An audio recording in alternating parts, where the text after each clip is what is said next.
Lions ইন্টারন্যাশনালের অন্তর্গত নবগঠিত Agartala metro lions club lions love animal শীর্ষক এক কর্মসূচি হাতে নিয়েছে। এই কর্মসূচির মাধ্যমে তারা পশুদের খাবার থেকে শুরু করে চিকিৎসা প্রদান করবে।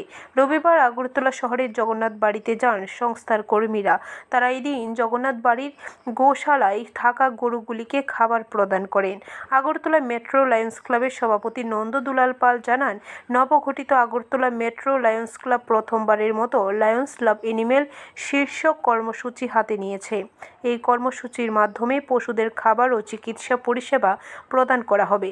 জগন্নাথ মন্দির থেকে এই দিন এই কর্মসূচির সূচনা করা হয়েছে। উই লাভ অ্যানিম্যাল এই প্রোগ্রাম আমাদের ফার্স্ট টাইম আমাদের লায়ন্স ক্লাব থেকে। আমরা জনগণের জন্য করে থাকি, নিডি পিপলদের জন্য আমরা অলওয়েজ উই সার্ভ। কিন্তু আজকে আমরা নিডি পিপলের মধ্যেও দেখছি আমাদের পশু অনেক রাস্তায় খাওয়ার জন্য বঞ্চিত হয়ে থাকে, তাদের অসুস্থ হয়ে পড়ে থাকে, তাদেরকে দেখার লোক নেই। কিন্তু ওরাও তো আমাদের সমাজেরই একটা পার্ট।